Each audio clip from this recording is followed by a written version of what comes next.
नमस्कार दोस्तों, reality classes में आपका स्वागत है। इस वीडियो में हम लोग वन दरोगा के सिलेबस के आधार पर जो 7वां टॉपिक है इकोसिस्टम, इकोटोन और पर्यावरण पारिस्थितिक संतुलन, इसका पहला पार्ट देखेंगे। ये जो 7वां टॉपिक है ये काफ़ी बड़ा है, तो उसको हमने 2 पार्ट में डिवाइड कर दिया है। तो पहला पार्ट हम लोग देखेंगे। तो वीडियो स्टार्ट करने से पहले 2 चीज़ों को मैं बताना चाहता हूँ। पहला है कि बहुत से लोग कमेंट्स में पीडीएफ के लिए बोल रहे हैं, तो पीडीएफ को आपको कैसे मिलेगी, उसके लिए इसी प्लेलिस्ट में मैंने एक 2 मिनट का वीडियो बनाया है, उसको जाके आप देख सकते हैं। और दूसरा है कि बहुत से लोग शंकर आईएएस की बुक जो सिविल सर्विसेज की आती है, ये बोल रहे हैं कि उससे पढ़ के आप इस एग्ज़ाम के लिए अच्छे से तैयारी कर सकते हैं। तो ये वाला जो पोर्शन है इकोसिस्टम वाला, मैंने शंकर आईएएस की बुक से ही यहाँ पे लिया है। अब तो उसका मैं आपको थोड़ा सा आउटपुट भी बता देता हूँ। वो बुक इंग्लिश में है, तो मैंने इसको हिंदी में चेंज किया है, और उसमें जो मटेरियल है ना वो काफ़ी वास्ट दिया गया है। वो समझ लो यूपीएससी या यूपीपीएससी किसी भी एग्ज़ाम के लिए वो बुक बनी है, बहुत ही विस्तार से उसमें सब समझाया गया है चीज़ें। तो ये आपके सिलेबस से बहुत ज़्यादा है। उसका एक उदाहरण मैं दे देता हूँ कि ये वाला जो टॉपिक है ना, उसमें वो 4 चैप्टर में दिया गया है, उसमें 4 चैप्टर दिए गए हैं इस टॉपिक के लिए। तो आप समझ सकते हैं कि जो अपने काम का है ना। और पहली बात तो ये हो गई कि ये वाला टॉपिक इसमें दिया है। दूसरी बात ये है कि बहुत से टॉपिक जो यहाँ पे दिए गए हैं, इसके अलावा 3-4 टॉपिक हैं जो मैच कर रहे हैं, तो उसमें डेटा अपडेटेड नहीं है। तो आपको अपडेटेड डेटा रखना होगा, क्योंकि इसमें एमसीक्यू जाएंगे। तो जो लोग ये बोल रहे हैं कि ये सफिशिएंट है, ऐसा तो बिल्कुल है ही नहीं। पहली बात तो ये बुक कोई कवर नहीं कर पाएगा, 1 महीने का 2 महीने में भी आप अच्छे से इसको कवर नहीं कर पाएंगे। और दूसरी बात ये है कि यूपीएससी के लिए बनी है ये बुक, तो आपके लिए उतनी महत्वपूर्ण नहीं है। चलिए अब आगे स्टार्ट करते हैं। जो इकोसिस्टम है ना, उसको हिंदी में पारिस्थितिक तंत्र बोलते हैं। तो सबसे पहले हम लोग इसकी डेफिनीशन देखेंगे। क्या लिखा है? बायोस्फीयर की संरचनात्मक और कार्यात्मक इकाई जिसमें जीवित प्राणियों का समुदाय और भौतिक पर्यावरण शामिल है, जिसमें दोनों के बीच परस्पर क्रिया और सामग्री का आदान प्रदान होता है। तो हिंदी में लिखा तो थोड़ा अजीब लग रहा है, मैं इसको आपको थोड़ा सा अपनी भाषा में एक्सप्लेन करता हूँ कि जो बायोस्फीयर की संरचनात्मक और कार्यात्मक इकाई, इसका क्या मतलब है? बायोस्फीयर मतलब जीवमंडल, पृथ्वी में या एटमॉस्फेयर में जो जीव जंतु या पर्यावरण है, सब ये बायोस्फीयर में आ जाता है। तो उसकी संरचनात्मक मतलब स्ट्रक्चर उसकी जो है, और ये कार्यात्मक मतलब फंक्शन। तो जो बायोस्फीयर की फंक्शन और स्ट्रक्चर है ना, उसमें जीव जंतुओं के समूह और जो उनका पर्यावरण है वो आपस में सामग्री का आदान प्रदान करते हैं, और इसी को इकोसिस्टम बोलते हैं। अब आगे दूसरा पॉइंट जो दिया गया है, इसमें पेड़ पौधे, जानवर, मछली, पक्षी, सूक्ष्मजीव, पानी, मिट्टी और लोग शामिल हैं। तो ये बात हो गई कि ये सब इसमें आएंगे अपने आप। अगला पॉइंट देखते हैं क्या दिया गया है। पारिस्थितिक तंत्र आकार और तथ्यों में बहुत भिन्न होते हैं, लेकिन प्रत्येक प्रकृति की एक कार्यशील इकाई है।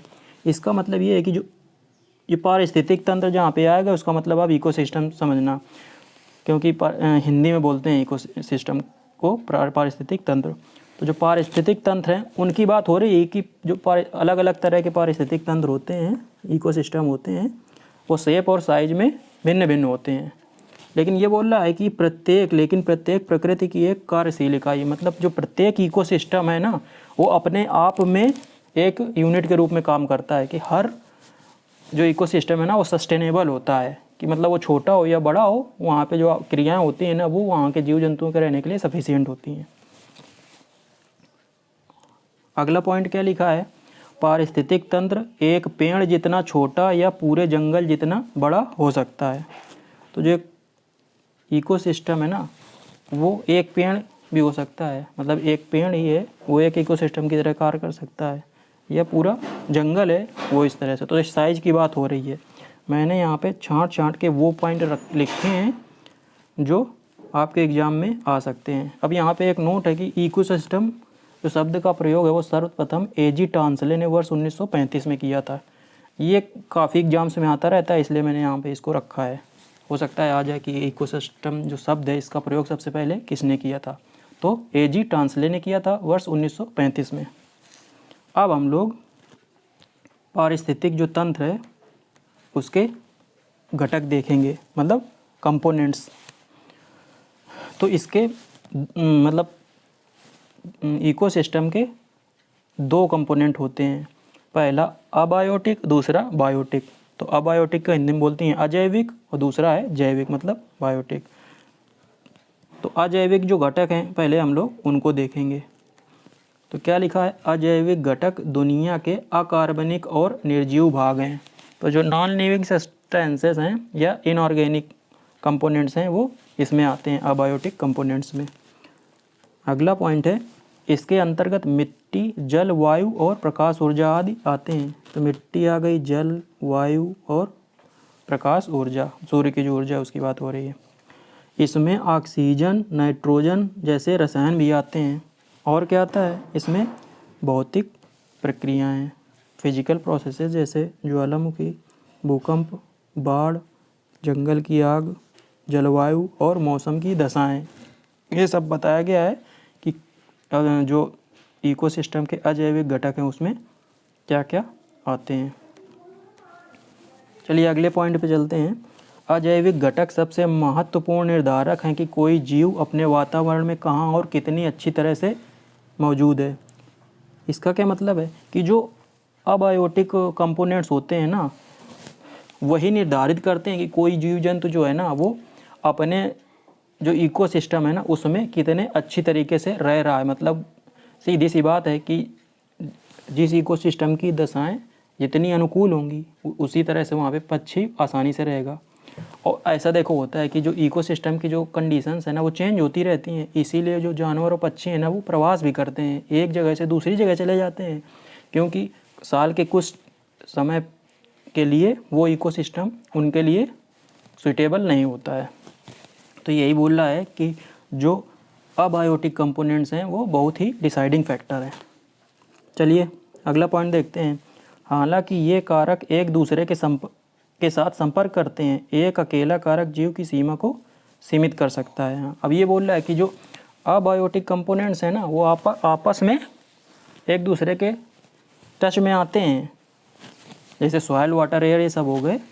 लेकिन ये है कि जो एक कंपोनेंट है वो उसकी जो सीमा है ना जीव की, ये लिविंग थिंग्स जो हैं वहाँ पे जो जीव जंतु रह रहे हैं उसकी सीमा को निर्धारित कर सकता है। तो ये जैसे हो गया कि टेम्परेचर डिसाइड कर सकता है ना। और जैसे दशाएं कि मतलब पानी कहीं पे है तो वहाँ पे जो जलीय स्थलीय जीव हैं वो नहीं रह सकते हैं। तो यही बोल रहा है ना कि एक कंपोनेंट भी डिसाइड कर सकता है।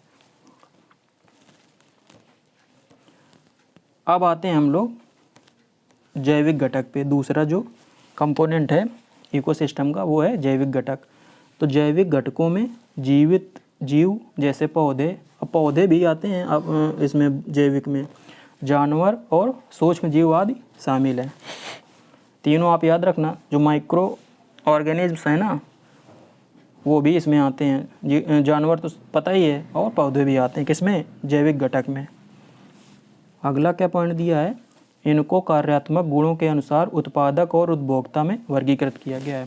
जो जैविक घटक है ना उनके कार्य के आधार पे उनको उत्पादक और उपभोक्ता में वर्गीकृत किया गया है। अब हम लोग उत्पादक और उपभोक्ता है ना वो आगे उनको पढ़ेंगे। तो सबसे पहले है प्राथमिक उत्पादक, इनको ऑटोट्रॉप्स भी बोलते हैं, स्वपोषक। तो ऑटोट्रॉप्स शब्द ना इस तरह से भी कुछ क्वेश्चन बना सकता है। तो मैंने जो भी चीज़ इंपॉर्टेंट मुझे लगी है वो मैंने रखी है, ये समझ लीजिए।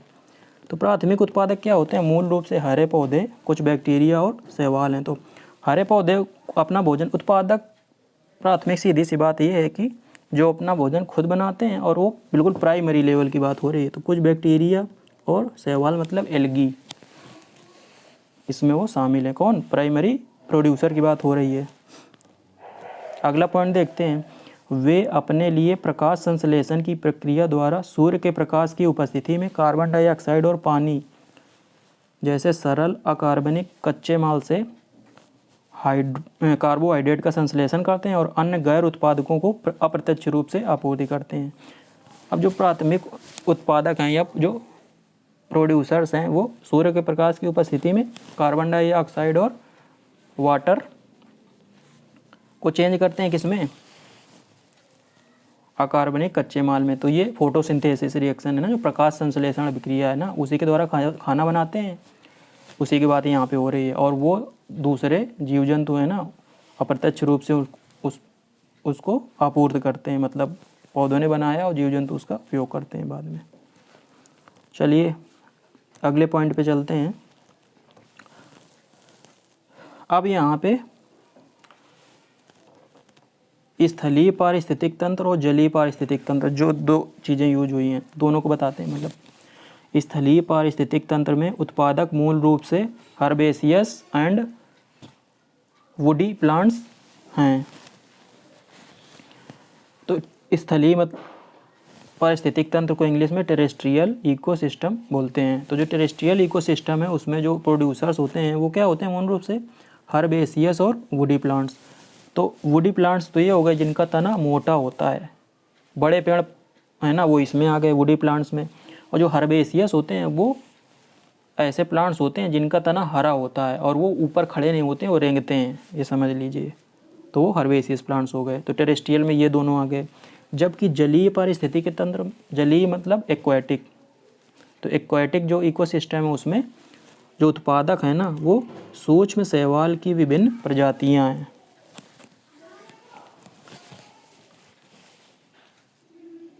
ये बात हो गई एक्वाटिक इकोसिस्टम की। शैवाल मतलब एल्गी होता है। जो काई होती है ना तो इसके भी कई तरह के प्रकार होते हैं। छोटी काई भी होती है और फफूंद जैसे है ना, और बड़ी जो तालाबों में देखा होगा कि बड़े बड़े पत्तों के भी पूरा ढक लेते हैं ऊपर से, कभी तालाबों में इतना वो शैवाल हो जाता है, उसी को बोलते हैं। और एक मुझे याद नहीं आ रहा क्या बोलते हैं उसको, गांव में कुछ बोलते हैं, दिमाग में मुझे स्किप हो गया अभी। काई है ना, काई ही बोलते हैं, लेकिन उसका शायद और भी कोई नाम है। चलो अब हम लोग प्रोड्यूसर की बात हो गई। अब उपभोक्ता कंज्यूमर की बात करेंगे। तो उपभोक्ता को हेटेरोट्रॉप्स और फैगोट्रॉप्स भी बोलते हैं। उपभोक्ता को तो एक कंज्यूमर बोलते हैं, लेकिन इनको साइंस में हेटेरोट्रॉप्स और फैगोट्रॉप्स भी बोलते हैं। तो इसको भी हेटेरोट्रॉप ना हिंदी में लिख सकता है, हेटेरोट्रॉप और फैगोट्रॉप्स ये क्या होते हैं, इसलिए मैंने इसको भी रख दिया है। चलिए इसमें पहला पॉइंट देखते हैं। उपभोक्ता अपना भोजन स्वयं बनाने में असमर्थ हैं। सीधी सी बात है, फोटोसिंथेसिस रिएक्शन तो ये कर नहीं सकते, तो ये अपना भोजन नहीं बना सकते। दूसरा पॉइंट, वे पौधों, जानवरों या दोनों से प्राप्त जैविक भोजन पर निर्भर हैं। पौधे या जानवरों या दोनों से प्राप्त जैविक भोजन मतलब ऑर्गेनिक फूड पर निर्भर हैं। सीधी सी बात है, पौधों पे भी निर्भर हैं, जानवरों पे भी निर्भर हैं, जानवरों को खा जाते हैं ना उपभोक्ता पेड़ों से जो फूड मिलता है वो कंज्यूम करते हैं, जानवरों से या दोनों से, इसीलिए तो बोलते हैं शाकाहारी, कुछ मांसाहारी, कुछ सर्वाहारी, उसी की बात हो रही है। चलिए अगला पॉइंट देखते हैं। उपभोक्ताओं को सूक्ष्म और स्थूल उपभोक्ताओं नाम के दो व्यापक समूहों में विभाजित किया गया है।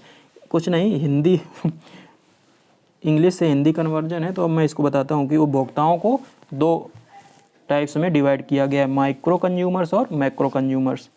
मैक्रो तो पता ही होगा। सबसे पहले हम लोग मैक्रो कंज्यूमर्स देखेंगे। बड़े उपभोक्ता की बात हो रही है, मैक्रो का मतलब बड़े साइज के। अब हमको हिंदी इसकी पता नहीं, तो मैं इंग्लिश में लिख दिया इसको। बोल रहा है मैक्रो कंज्यूमर्स के लिए पहला पॉइंट लिखा है कि वो भोजन के लिए पौधों या जानवरों या दोनों पर निर्भर हैं और उन्हें उनके खाद्य स्रोतों के आधार पर वर्गीकृत किया गया है। कि जो मैक्रो कंज्यूमर्स हैं ना वो पौधों पे भी निर्भर हैं, जानवरों पे भी निर्भर हैं। तो जो उनका जो मतलब मैक्रो जो कंज्यूमर्स हैं वो क्या खाते हैं, मतलब वो खाद्य स्रोत हो गया उनका, तो खाद्य स्रोत के आधार पे बांटा गया है। तो जो मैंने अभी बताया ना, शाकाहारी, मांसाहारी और सर्वाहारी, वही यहाँ पे लिखा है। तो देखते हैं। तो जो शाकाहारी जीव हैं इंग्लिश में बोलते हैं हर्बीवोर्स। तो जो हर्बीवोर्स हैं वो प्राथमिक उपभोक्ता भी बोलते हैं इनको। तो प्राथमिक उपभोक्ता जो मुख्य रूप से पौधों को खाते हैं उनको हर्बीवोर्स बोलते हैं। तो ये भी याद रखना है आपको, जो शाकाहारी होते हैं ना उनको प्राथमिक उपभोक्ता भी बोला जाता है। जैसे गाय, खरगोश ये शाकाहारी हैं। दूसरे हो गए द्वितीयक उपभोक्ता, मतलब सेकेंडरी कंज्यूमर हैं जो, वो प्राथमिक उपभोक्ताओं को खाते हैं। जैसे भेड़िया, मेंढक। मेंढक तो कीट पतंगों को खाता है, कीट पतंगे की घास खाते हैं। चलो अगला है मांसाहारी। मांसाहारी को इंग्लिश में बोलते हैं मांसाहारी जीव जो होते हैं उनको बोलते हैं कार्निवोर्स। तो इनको द्वितीय उपभोक्ता बोला जाता है। नहीं, द्वितीय उपभोक्ता बोला नहीं जाता है, द्वितीय उपभोक्ता तो ये यहाँ पे लिखा है। इनको तृतीयक उपभोक्ता बोला जाता है क्योंकि ये द्वितीयक उपभोक्ता पर निर्भर हैं। तो ये प्राथमिक उपभोक्ता, द्वितीयक उपभोक्ता और तृतीयक उपभोक्ता ये भी आप जान लीजिए कि प्रोड्यूसर हो गए, उनको ऑटोट्रॉफ्स भी बोलते हैं। उनको जो खाएंगे सबसे पहले वो हो गए प्राथमिक उपभोक्ता मतलब शाकाहारी, और जो प्राथमिक उपभोक्ताओं को खाएगा वो हो गए मांसाहारी या द्वितीयक उपभोक्ता। अब द्वितीयक उपभोक्ता जो होते हैं उनको जो खाते हैं वो तृतीयक उपभोक्ता हो गए, जैसे शेर। और अगला है सर्वाहारी जीव। सर्वाहारी वो होते हैं जो पेड़ पौधों और जानवरों दोनों को खाते हैं, जैसे मानव और बंदर। सबसे ज़्यादा सर्वाहारी में तो मानव ही आता है। तो ये बात हो गई सर्वाहारी को। इसको इंग्लिश में बोलते हैं ऑमनीवोर्स। यहाँ पे इंग्लिश मैंने नहीं लिखी है। तो सर्वाहारी जो पौधों जानवरों दोनों खाते हैं। ज़्यादातर लोगों को तो ये पता होगा, बस ये प्राथमिक उपभोक्ता, द्वितीयक उपभोक्ता और तृतीयक उपभोक्ता ये भी आपको रखना है याद। चलिए अब हम लोग देखेंगे दूसरे टाइप के जो कंज्यूमर हैं वो हैं माइक्रो कंज्यूमर्स, मतलब बिल्कुल सूक्ष्म जो जीव जंतु हैं उनकी बात हो रही है। इनको सेप्रोट्रॉप्स या डिकम्पोजर या ऑस्मोट्रॉप्स भी बोलते हैं। ये तीनों नाम जो दिए गए हैं ये भी आपको याद रखना है, सेप्रोट्रॉप्स, डिकम्पोजर या ऑस्मोट्रॉप्स। डिकम्पोजर तो बहुत से लोगों ने सुना होगा, दो और ये जान लीजिए। चलिए अब इसमें पहला पॉइंट देखते हैं। वे बैक्टीरिया और कवक हैं जो पौधे और पशुओं के मृत कार्बनिक पदार्थों को विघटित करके ऊर्जा और पोषक तत्व प्राप्त करते हैं। तो माइक्रो कंज्यूमर में कौन आते हैं? बैक्टीरिया और एल्गी। कवक की बात हो रही ना, जो पौधे और पशुओं, जो पौधे डेथ हो जाती है या पशुओं की डेथ हो जाती है तो जो उनका शरीर होता है ना उनको डिकम्पोज करते हैं, इसलिए उनको डिकम्पोजर भी बोलते हैं। तो उनके डिकम्पोज करने से अपनी एनर्जी और पोषक न्यूट्रिएंट्स जो प्राप्त करते हैं वो आते हैं माइक्रो कंज्यूमर्स में। तो जो ये वर्ड यहाँ पे ब्रैकेट में लिखा है डिट्राइटस, इसका मतलब होता है जो पेड़ पौधा होते हैं ना, जो उनका विघटन करने से जो सूक्ष्म पदार्थ बचते हैं ना उसी को डिट्राइटस बोलते हैं। ये कई बार यूज होगा तो इसलिए मैं यहाँ पे इसको बता रहा हूँ।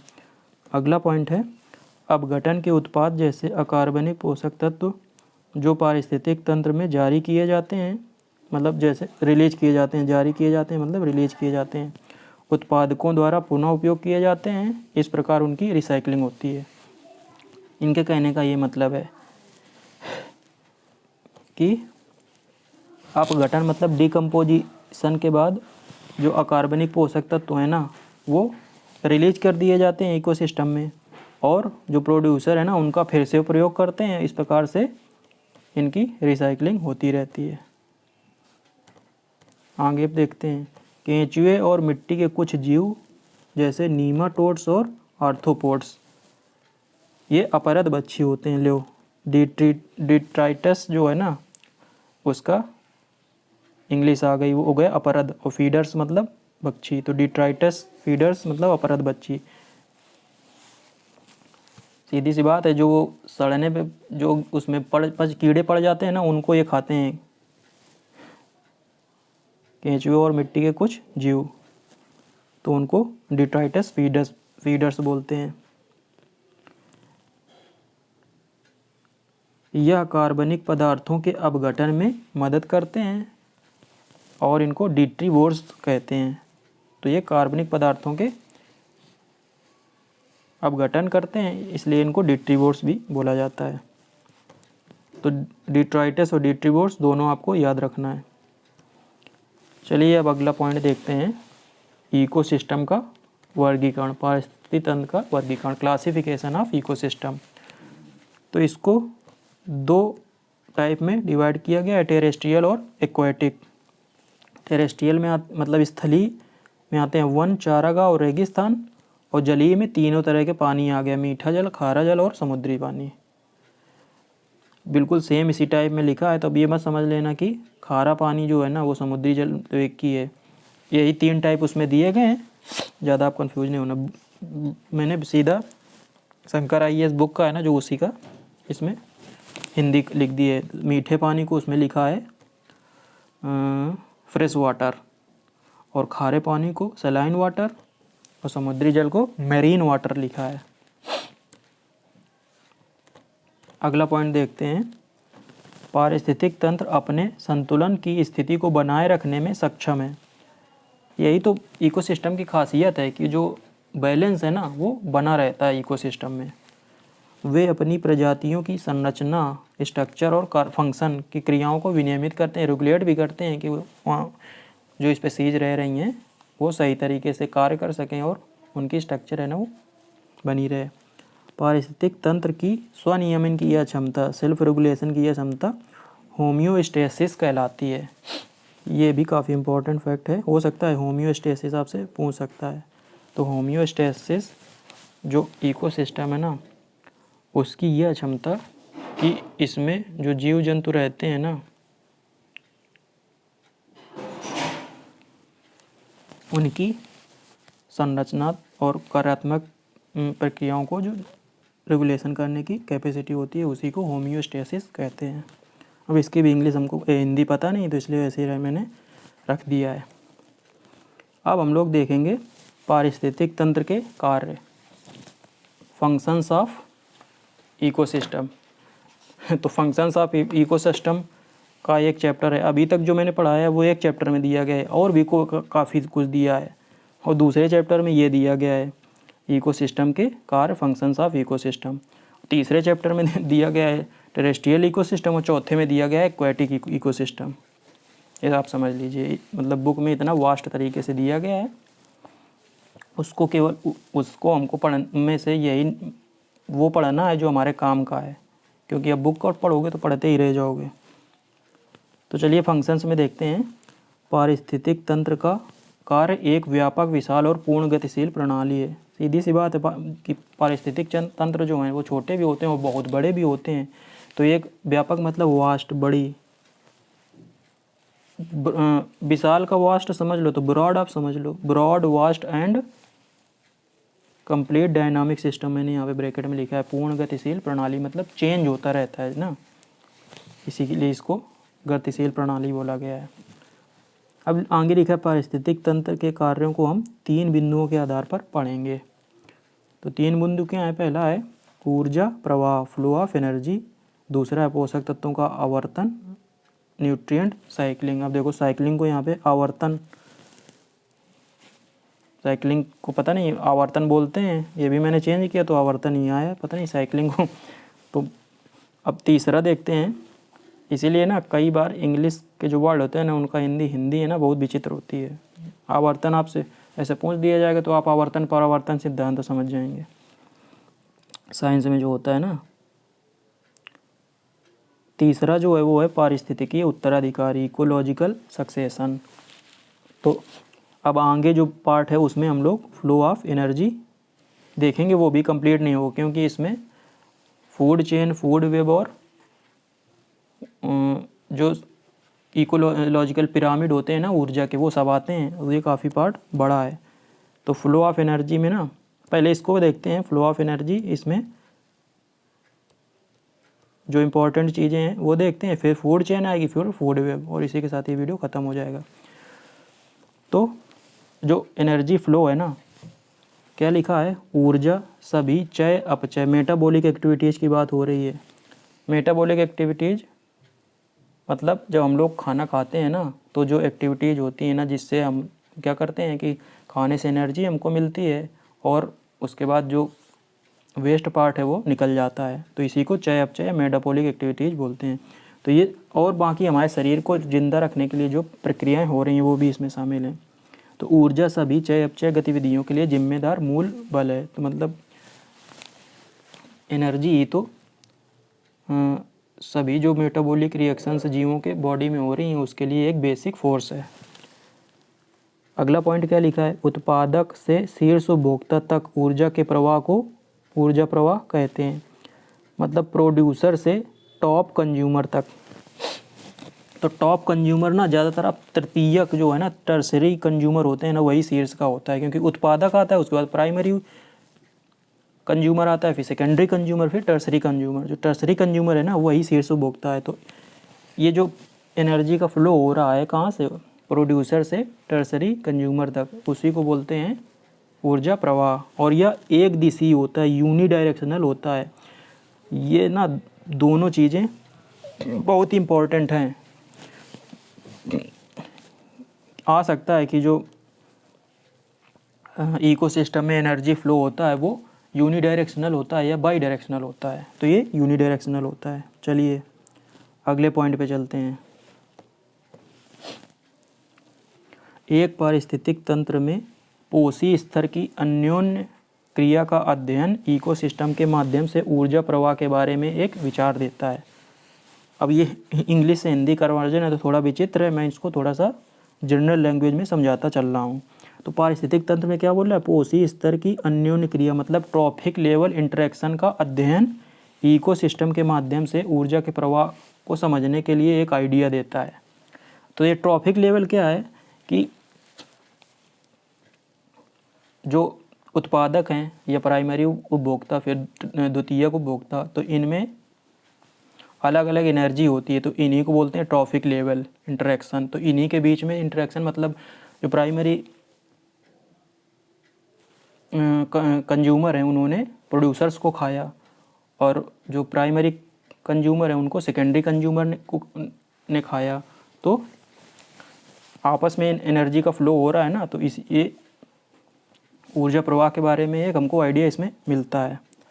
किससे, ट्रॉफिक लेवल इंटरेक्शन से, कि हम लोग क्या करते हैं कि जो विभिन्न लेवल में एनर्जी है ना उसी का अध्ययन करते हैं, वही होता है ट्रॉफिक लेवल। ट्रॉफिक लेवल और कुछ नहीं है, एनर्जी का स्तर है कि उपभोक्ताओं के लेवल में कितनी एनर्जी है, फिर उसके बाद जो प्राथमिक कंज्यूमर हैं उनके लेवल पे कितनी एनर्जी है, फिर सेकेंडरी उपभोक्ता हैं जो उन पे कितनी एनर्जी है, और फिर टर्सरी उपभोक्ता। आगे ये भी आगे कि कितने हो सकते हैं, 4 या 5 ट्रैफिक लेवल हो सकते हैं, वो आगे लिखा है 1-2 लाइन बाद। अभी क्या लिखा है अगला पॉइंट, ट्रॉफिक लेवल इंटरेक्शन हमें यह बताता है कि पोषण संबंधी आवश्यकताओं के आधार पर इकोसिस्टम के सदस्य किस प्रकार से जुड़े हैं। तो जो ट्रॉफिक लेवल इंटरेक्शन है वही बताता है कि एनर्जी किस से किसकी तरफ जा रही है, तभी तो पता चलता है कि ये यूनिडायरेक्शनल है, वो उपभोक्ता से टॉप की तरफ जाती है, पहले प्राइमरी कंज्यूमर, फिर सेकेंडरी कंज्यूमर, फिर टर्सरी कंज्यूमर। अगला पॉइंट है, ऊर्जा हमेशा निम्न से उच्च पोषी स्तर की ओर प्रभावित होती है। तो जो एनर्जी है ना वो हमेशा उत्पादक जो होते हैं ना वो निम्न low energy low trophic level, ये ट्रॉफिक लेवल की बात हो रही, लो ट्रॉफिक लेवल से हायर ट्रॉफिक लेवल की ओर फ्लो होती है। अब आप ये मत समझ लेना कि नीचे है ना कम एनर्जी होती है, ऊपर ज़्यादा होती है, वो भी हम लोग आगे सब सीखेंगे, जब पिरामिड सीखेंगे वो भी एक 10% रूल है उसमें सब क्लियर होगा। तो ये समझना है कि लो ट्रॉफिक लेवल से हाई ट्रॉफिक लेवल की तरफ एनर्जी का फ्लो होता है। तो लो में आते हैं उत्पादक और उच्च में आते हैं उपभोक्ता। ट्रॉफिक लेवल की यहाँ पे बात हो रही है। आगे क्या लिखा है, प्रत्येक पोषी स्तर, ट्रॉफिक लेवल को हिंदी में पोषी स्तर बोलते हैं। तो प्रत्येक ट्रॉफिक लेवल पर अनुपयोगी ऊष्मा के रूप में कुछ ऊर्जा की हानि होती है, जिससे ऊर्जा स्तर पहले पोषी स्तर से ऊपर की तरफ घटता है। क्या बोल रहा है कि हर ट्रॉफिक लेवल में हीट के रूप में कुछ अनयूज्ड एनर्जी होती है, वो उसका लॉस हो जाता है, इसीलिए नीचे से ऊपर के स्तर पर एनर्जी का लॉस होता है। तो निम्न ट्रॉफिक लेवल की बात हो रही है, वो लो एनर्जी लेवल की बात नहीं है कि नीचे लेवल में कम होती है, ये आपको समझना है। अगला पॉइंट है, सामान्य रूप से 4 या 5 ट्रॉफिक लेवल होते हैं, क्योंकि उसके ऊपर किसी जीव को सपोर्ट करने की तुलना में काफ़ी कम ऊर्जा बचती है। ये सभी इम्पोर्टेंट पॉइंट हैं, किसी पे भी क्वेश्चन बन सकता है। तो इस पॉइंट का मतलब ये है कि जनरली 4 या 5 ट्रॉफिक लेवल होते हैं।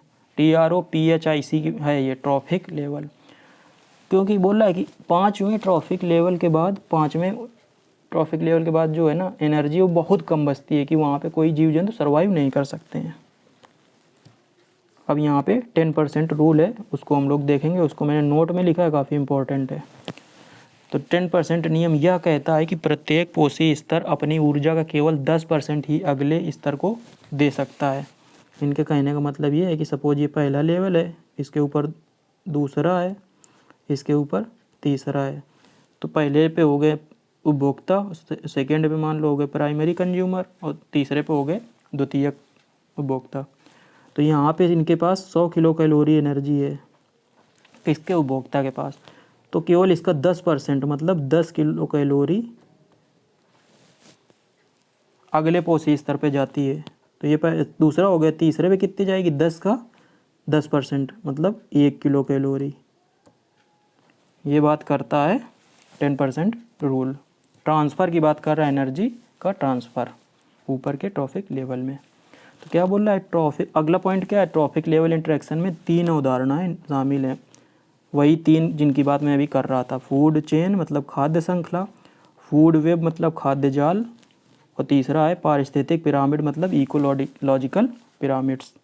तो अब हम लोग खाद्य श्रृंखला के बारे में पढ़ेंगे। काफ़ी लोगों ने इसके बारे में, हमको लगता है कब से खाद्य श्रृंखला आ गई होगी, हो सकता है कि 7th 8th क्लास से पढ़ते रहे होंगे, तो कुछ चीज़ें आपको पता होंगी, कुछ मैं आपको यहाँ पे बताऊँगा। तो खाद्य श्रृंखला ना फूड चेन बोलते हैं इंग्लिश में। क्या दिया गया है, पारिस्थितिक तंत्र में जीव एक दूसरे से आहार क्रिया विधि मतलब फीडिंग मैकेनिज्म या पोषी स्तरों के माध्यम से मतलब ट्रॉफिक लेवल के माध्यम से जुड़े होते हैं।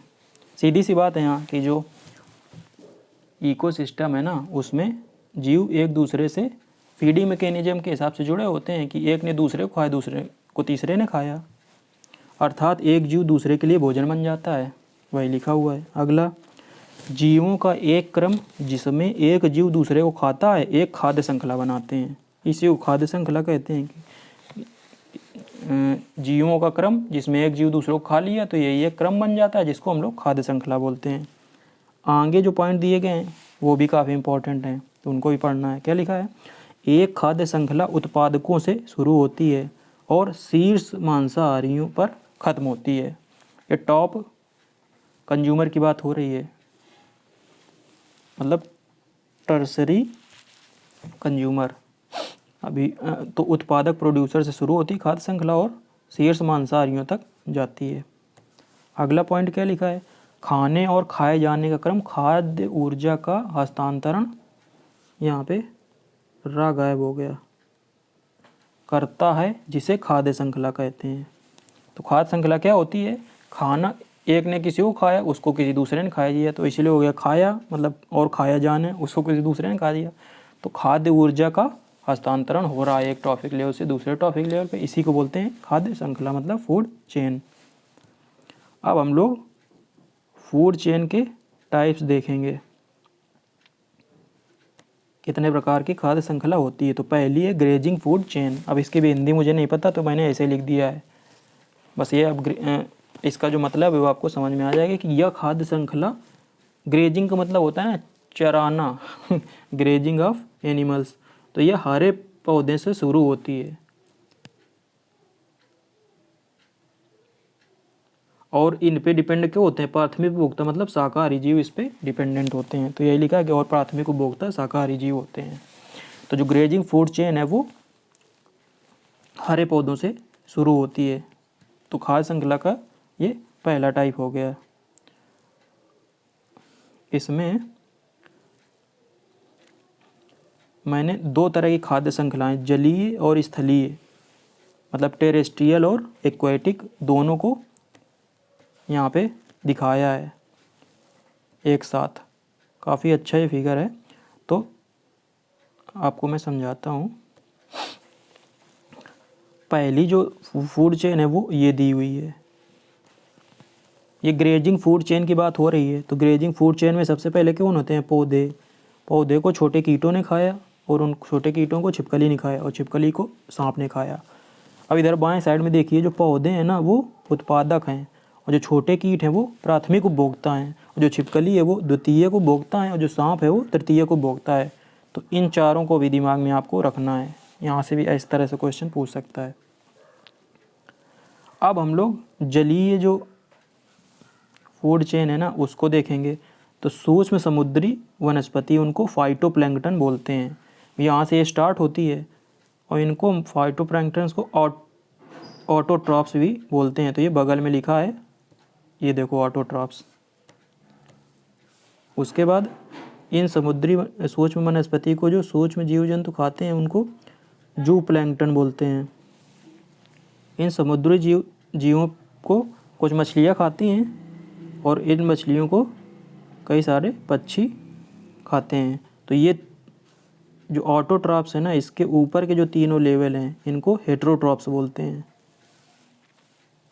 तो ये जो फिगर बना हुआ है इसमें काफ़ी चीज़ें एक साथ पता चल रही हैं। अब हम लोग दूसरे टाइप की फूड चेन देखेंगे, डिट्राइटस फूड चेन। तो पहली थी ग्रेजिंग जो स्टार्ट होती थी हरे पेड़ पौधों से। जो दूसरी है ये सूक्ष्म जीव जंतु जिन जानवरों या पेड़ पौधों को खाते हैं उनसे स्टार्ट होती है। मतलब जानवरों को मरने या पेड़ पौधों के जो सड़ने से वो अपना भोजन प्राप्त करते हैं। तो यही लिखा है, जो डिट्राइटस फूड चेन होती है यह सूक्ष्म जीवों द्वारा खाए जाने वाले सड़ते जानवरों और पौधों के शरीर के मृत कार्बनिक पदार्थों से शुरू होती है। इसका एग्जाम्पल लिखा हुआ है। कूड़ा कचरा जो है ना, पहले स्थान पे, दूसरे पे केचुआ, फिर मुर्गा और फिर बाज। ये हो गया आपका डिट्राइटस फूड चेन का एग्जाम्पल। इसमें नोट दिया गया, इसको भी देख लेते हैं।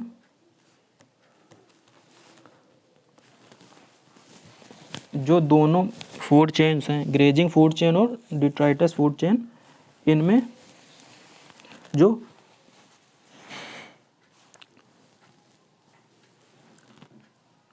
अंतर है ना वो प्रोड्यूसर का अंतर है। यहाँ पे लिखा है ना, प्रथम स्तर के उपभोक्ताओं के लिए ऊर्जा का स्रोत है। तो ऊर्जा का स्रोत क्या है? प्रोड्यूसर। तो जो ग्रेजिंग फूड चेन है उसमें हरे पेड़ पौधे ऊर्जा का स्रोत हैं और जो डिट्राइटस फूड चेन है उसमें मृत पौधे और जीव जंतु वो ऊर्जा का स्रोत हैं। तो यही दोनों जो फूड चेन्स है उसमें डिफरेंस है। अगला पॉइंट लिखा है कि जो दोनों खाद्य श्रृंखलाएं हैं, दोनों फूड चेन्स हैं, वो आपस में इंटरकनेक्टेड है। ये दोनों पॉइंट आपको याद रखना है, वो अलग अलग नहीं है, वो इंटरकनेक्टेड भी हैं। क्योंकि एक फूड चेन में जो जीव जंतु शामिल है ना उनको दूसरे फूड चेन के जीव जंतु भी खाते हैं। लास्ट में हम लोग एक पॉइंट और देख लेते हैं, फूड वेब। नाम से पता चल रहा है कि जब कई फूड चेन्स आपस में इंटरकनेक्टेड होती हैं तो उसको फूड वेब बोलते हैं। 2-3 पॉइंट इसमें लिखे हैं, तो देखते हैं। पहला पॉइंट है, एक खाद्य श्रृंखला एक पारिस्थितिक तंत्र में भोजन या ऊर्जा प्रवाह के केवल एक हिस्से का प्रतिनिधित्व करती है और एक सरल पृथक संबंध को दर्शाती है जो कि पारिस्थितिक तंत्र में कभी कभी होता है। बोला जो खाद्य श्रृंखलाएं हैं ना वो एक सिंपल फ्लो ऑफ एनर्जी को दर्शाती हैं जो बहुत ही कम केस में होता है। ज़्यादातर जो खाद्य श्रृंखलाएं वो ना कई एक साथ इंटरलिंक्ड होती हैं। अगला पॉइंट लिखा है कि वही कि पारिस्थितिक तंत्र में मतलब इकोसिस्टम में कई खाद्य श्रृंखलाएं एक साथ शामिल होती हैं। और नीचे ये अब डेफिनेशन यहाँ पे लिखी है, जो खाद्य वेब है ना वो क्या हो गई। तो ये खाद्य वेब मतलब फूड वेब इकोसिस्टम में जीवों के बीच ऊर्जा और पोषक तत्वों के सभी संभावित हस्तांतरण को दिखाता है। कि फूड वेब में ना जीवों के बीच में जो ऊर्जा और न्यूट्रिएंट्स, मतलब एनर्जी और न्यूट्रिएंट्स का जो ट्रांसफ़र हो रहा है उसके सभी पॉसिबिलिटीज़ को दिखाता है।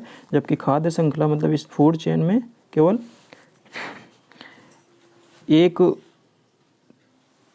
यूनिडायरेक्शनल फ्लो है उसको दिखाया जाता है कि मतलब एक ने जीव ने दूसरे को खाया, दूसरे को तीसरे ने खाया। यहाँ पे एक फिगर दिखाया गया है फूड वेब का, जिसमें जो स्टार्ट हो रही है ये घास से स्टार्ट हो रही है, मतलब ग्रास से। तो ग्रास, अब यहाँ से देखिए, एक जो फूड चेन है ये बन गई, एक ये बन गई और एक ये बन गई। तो यहाँ पे 3 फूड चेन एक साथ दिखाई गई हैं। तो घास को टिड्डा ने खाया, टिड्डा को छिपकली ने खाया और छिपकली को बाज ने खाया। दूसरी फूड चेन है, घास को खरगोश ने खाया, खरगोश को बाज ने खा लिया। तीसरी है, घास को चूहे ने खाया और चूहे को सांप ने खाया और सांप को बाज ने खा लिया। तो इस तरह से कई इंटरकनेक्टेड जो फूड चेन्स होती हैं वो फूड वेब बनाती हैं।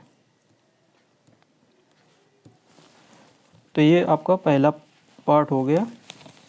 7वां टॉपिक जो है इकोसिस्टम, इकोटोन और इकोलॉजिकल बैलेंस का। अगले इसका जो दूसरा पार्ट है ना, उसमें हम लोग इसका रिमेनिंग पोर्शन है वो देखेंगे।